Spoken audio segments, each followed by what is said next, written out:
Sutra of Complete Enlightenment. Chapter 5, Vajragarbha Bodhisattva.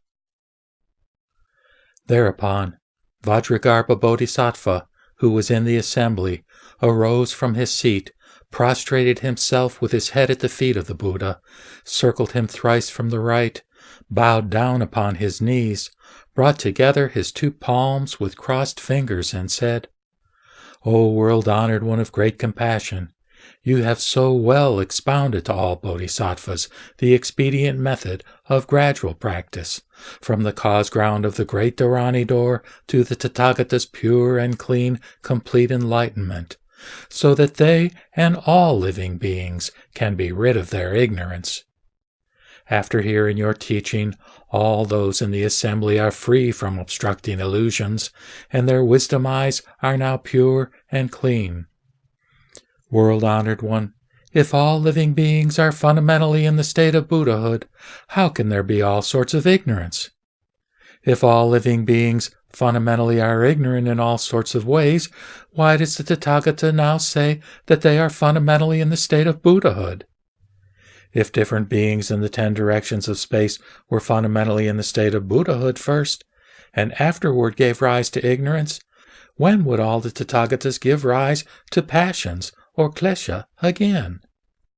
May you not forsake your kindness. Pray open the secret treasury of profound wisdom for the benefit of bodhisattvas and all future living beings in the period of the Dharma's termination, so that when they hear the teaching of this sutra, they will not give rise to further doubts about its revelation of the whole truth. After saying these words, he again made the same prostration and the same request for a second and third time. Thereupon, the world-honored one said to Vajragarbha Bodhisattva, Excellent! Excellent! Virtuous man, it is good that for the benefit of bodhisattvas and of future living beings in the period of the Dharma's termination, you are able to ask the Tathagata about the expedient method of practice of the very secret and profound ultimate whole truth. It is the highest teaching of the Mahayana's whole truth, reserved for bodhisattvas, so that all learning and practicing bodhisattvas in the 10 directions and all future living beings in the period of the Dharma's termination can develop a decisive faith and cut off their doubts forever.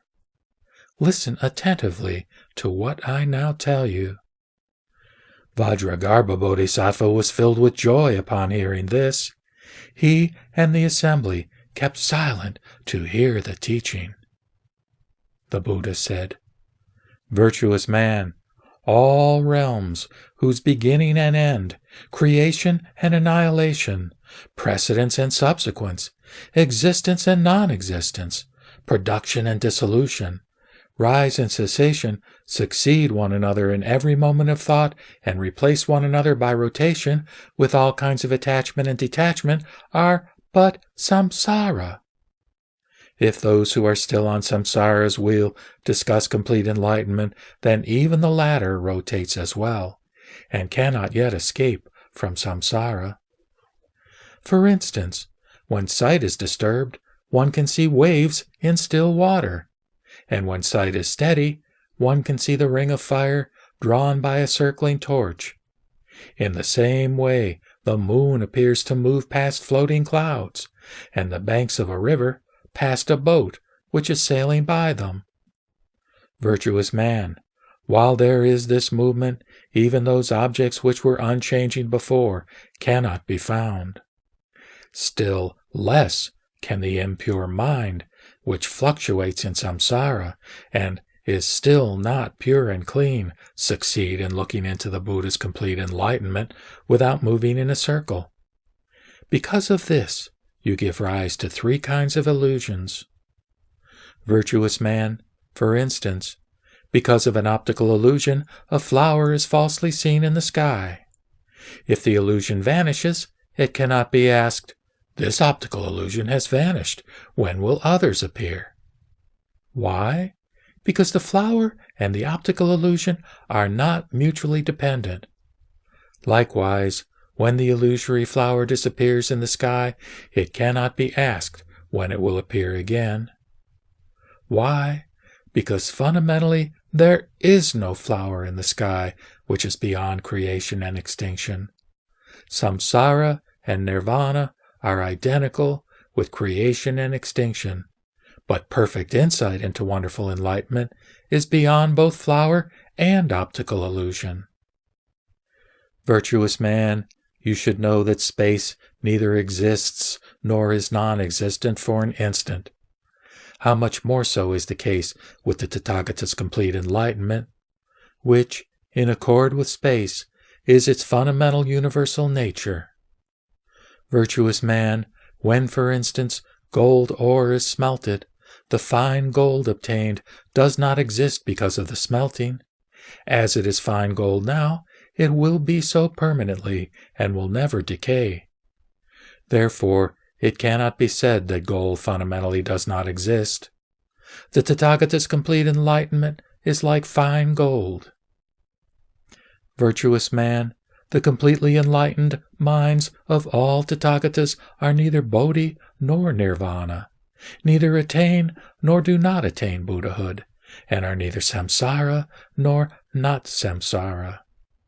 Virtuous man, even the Shravakas who have succeeded in realizing a state where body, mind, word, and speech are entirely extinct, are still unable to enter nirvana, the appearance of which has been evident to them. How much more so are those who use their discriminating minds to fathom the state of the Tathagata's complete enlightenment. The futility of their attempt to do so is comparable to the use of the fire of fireflies to scorch Mount Sumeru. He who uses samsaric mind and samsaric conceptions in his attempts to enter the Tathagata's great ocean of stillness and extinction will never succeed. Therefore, I say that all bodhisattvas and future living beings in the period of the Dharma's termination should first cut off the basic cause of samsara, which has no beginning. Virtuous man, all mental activity and thinking arise in the discriminating mind and cause the deceptive reflection of the six sense data. They are not really the substance of mind. If this thinking, which is already like a flower in the sky, is used to discuss the state of Buddhahood, the result will be that that state which is already an illusory flower will produce an illusory fruit and will increase false thoughts. Virtuous man, in spite of its cunning views, this unreal floating mind cannot succeed in the expedient cultivation of complete enlightenment. Because of this discrimination, your question is not proper. To repeat his instruction, the world-honored one read the following gatha. Vajragarbha, you should know that the Tathagata's nirvanic nature has no end and no beginning. If samsaric mind is used, its thoughts as they recur reach only to samsara. They enter not the Buddha ocean. Thus, when gold ore is smelted, gold does not exist because of that. Though it regains its real nature, it needed smelting to be refined. Once it becomes true gold, it cannot be ore again. Samsara and nirvana, all beings and all Buddhas are but flowers in the sky. Since thinking is but transformation, what from falsity can be expected? If this mind clearly is cognized, true enlightenment can then be sought.